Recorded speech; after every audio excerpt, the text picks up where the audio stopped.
Saat berantem anak ini pukul kakak sekali. Mendapatkan masalah sendiri.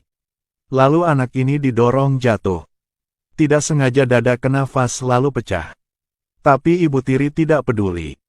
Dan kejam suruh bocah ini harus memohon. Lalu teken tubuh anak ini ke pecahan vas tadi. Tindakan ini membuat dia merasa sakit. Ketika melarikan diri. Tapi dihentikan oleh ibu tiri di tebing laut. Menghadapi wajah yang jelek. Dia ketakutan mundur ke belakang. Namun ibu tiri perlahan maju ke depan. Membuat bocah ini jatuh ke laut. Bocah ini terus berjuang teriak minta bantuan. Tapi wajah ibu tiri jelas tidak ada rasa kasihan sama sekali.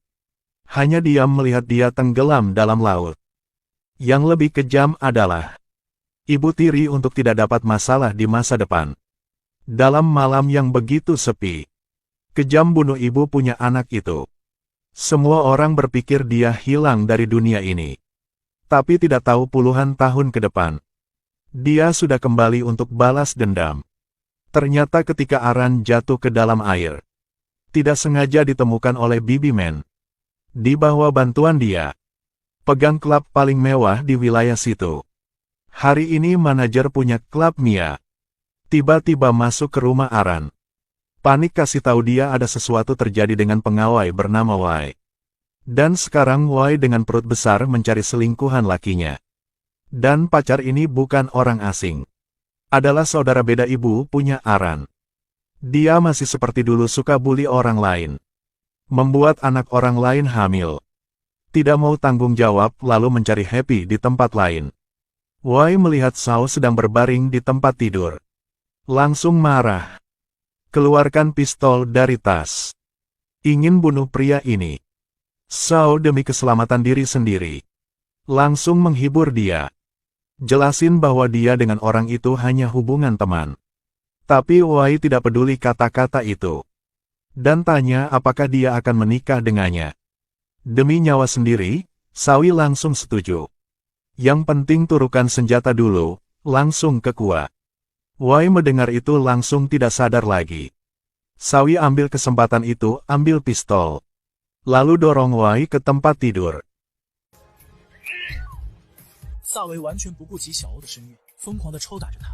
Dia tidak peduli dengan perut ini. Terus mengancam. Lalu berkata tipe wanita seperti kau masih berpikir bisa masuk ke keluarga orang kaya? Jangan mimpi di siang hari lagi. Dan Aran juga tahu dari manajer. Pacar Wai adalah musuh kecil dia. Tahu musuh di depan mata. Aran langsung ke hotel. Sudah bertahun-tahun tidak ketemu. Seorang hidup kembali seperti Aran, mata penuh dengan niat bunuh. Di wajah tidak ada rasa takut. Bertemu pria ini di jalan kalian harus hati-hati. Karena dia adalah bajingan. Tidak hanya membuat pacarnya hamil. Dan menyiksa gadis ini. Bos Aran mendengar kabar langsung datang. Untuk selamatkan pengawai dia. Dia akan bertarung tidak peduli itu siapa. Satu orang naik, satu orang turun. Mereka sepertinya menekan tombol di waktu yang sama. Ketika pintu dibuka ada masalah muncul. Ternyata salah orang. Satu masuk satu keluar, waktu yang tepat. Seperti itu lewat musuh. Aran melihat Wai sedang. Yang berwarna merah itu penuh di lantai. Jadi langsung bawa ke rumah sakit. Namun saat di jalan ke sana. Sekali lagi kecelakaan. Lampu belok kiri jelas sedang warna hijau. Tapi mobil di depan tidak bergerak. Walaupun Aran terus menekan tombol hotel. Mobil depan masih diam tidak mau gerak. Melihat Wai sedang sakit seperti itu. Aran langsung kesal. Hei cepat belok kiri. Tidak, tunggu saja. Tidak melihat saya sedang sibuk. Mendengar kata-kata ini membuat Aran lebih marah lagi. Lalu balik ke mobil pakai sabuk. Mulai tindakan yang keren.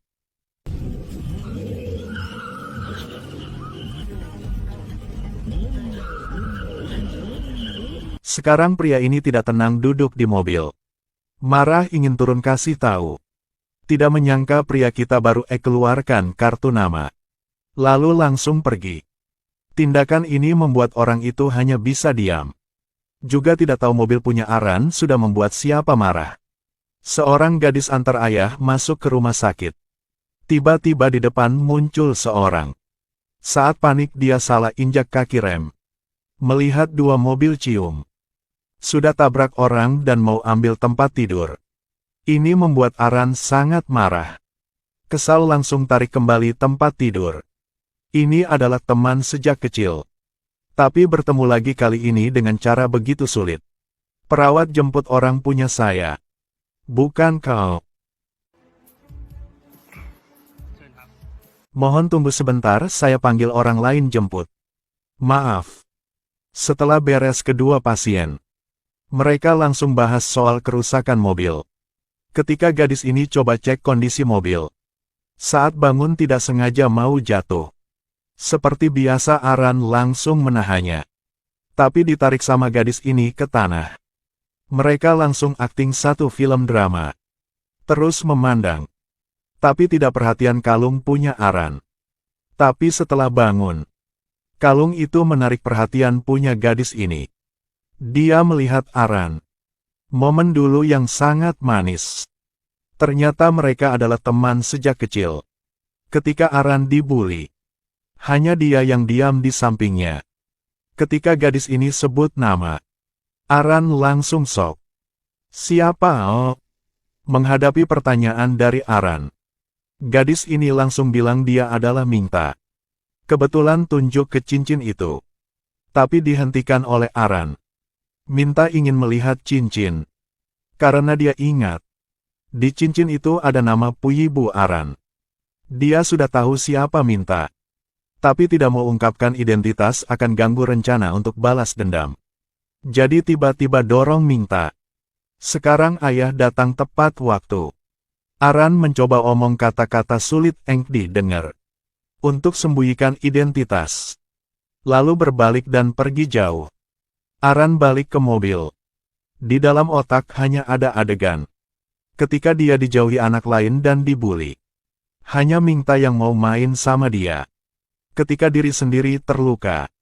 Hanya Minta yang kasih makanan untuk dia. Dan bantu cuci lukanya. Menghadapi gadis yang dia cinta. Aran ingin bicara dengannya. Tapi demi balas dendam, dia tidak punya pilihan lain. Hanya bisa sembunyikan identitas aslinya. Kebetulan saat ini, Sida tahu anak dia membuat orang lain hamil. Bahkan sampai keguguran. Untuk anak tidak masuk penjara. Sida kejam ingin bunuh gadis ini. Pergi ke rumah sakit tidak harus negokin orang sakit. Dan bisa membunuh orang. Tapi tidak harus menggunakan senjata. Bisa pakai mulut. Sida ingin hapus bukti kejahatan anak. Pertama menyiksa Wai. Menggunakan jari teken ke jarum di tangan Wai. Wai sakit mohon pada dia. Tapi tidak dapat jawaban. Lalu Sida mulai serang dia. Menginjak-injak martabat. Untuk ikat anak saya. Membuat diri sendiri hamil. Dia tidak butuh kau. Juga tidak butuh anak. Tahu gak kenapa? Karena kau adalah sampah. Sekarang Aran juga datang ke rumah sakit untuk negokin Wai. Sida pelanggaran terhadap martabat seseorang. Mengejek hidupnya hanya untuk menjualnya kepada orang lain. Lalu bilang dia mancing anaknya. Masih berani hidup di dunia ini lagi. Menggunakan kata-kata kejam untuk sakiti Wai. Tapi trik ini berhasil. Wai karena disiksa jadi sedih. Di bawah niat baik dari Sida. Dia melihat perut lalu muncul pikiran baru. Ketika Aran masuk ke dalam. Tiba-tiba melihat Sida di lift. Dia merasa ada yang salah. Jadi langsung ke ruangan Wai. Tapi ketika sampai, Wai sudah hilang. Hanya ada bekas merah di tempat tidur. Ketika Aran lari keluar cari Wai. Tiba-tiba terdengar ada orang bunuh diri. Ketika dia turun ke bawah menemukan. Wai sudah meninggal. Aran tidak bisa menerima kenyataan ini. Melihat ke kamar Wai. Tahan air mata untuk tidak jatuh. Tapi tokoh masyarakat seperti Sida. Baru bunuh orang lalu wajah terlihat seperti tidak terjadi apa. Kebaliknya datang ke konferensi pers. Dia dari dulu tidak suka sama orang miskin. Tapi di depan semua orang, bilang manusia harus persamaan. Ini sangat lucu sama sekali. Dan sekarang Aran juga bawa kebencian masuk ke dalam. Ingin habisi ibu tiri yang jahat ini. Kau adalah pembunuh. Sida sekarang tidak tahu. Pria di depan ini adalah Aran. Mengancam dia jangan omong aneh. Tapi Aran tidak takut sama sekali. Dengan sikap dingin ditertawakan dengan kata-kata kasar. Orang tidak pernah dimaluin seperti Sida langsung marah. Panggil security untuk beri pelajaran. Dia dengan satu tangan pegang leher security. Lalu buang ke lantai. Berbalik lalu tendang orang itu. Aran kasih tahu Sida. Tidak lama lagi akan membuat dia ingat namanya. Bahkan saat pergi juga harus ingat. Lalu mengancam. Pasti akan membuat dia merasakan rasa pahit di dunia ini. Ini bukan pertama kali mereka bertemu. Juga ungkapkan rencana balas dendam Aran resmi dimulai. Tapi rencana ini ditolak oleh Bibi Man. Karena dia tahu sifat jahat punya Sida. Tidak mau Aran karena itu jadi terluka. Tapi tidak peduli Bibi Man omong apa. Aran tidak mau dengar. Dia bukan anjing liar bisa disiksa kapan lagi. Tapi tujuan balas dendam pertama punya Aran adalah sang kakak yang suka bully dia. Karena sangat mengerti sikap jahat orang itu. Dia kontak ke sahabat adalah Kani. Dia adalah model profesional. Body seksi melelehkan hati orang lain. Tentu saja Karkani baru muncul. Langsung menarik perhatian dari Sawi. Melihat gadis yang cantik seksi di depan. Air ludah dia sepertinya mau jatuh. Baru bertemu. Melihat Aran sudah transfer 2M. Melihat uang ini Kani juga kaget. Tapi uang ini tidak gratis. Aran kasih satu permintaan. Tidak perlu tahu kau melakukan cara apa. Harus membuat Sawi main di klub dia. Ini sangat gampang. Masalah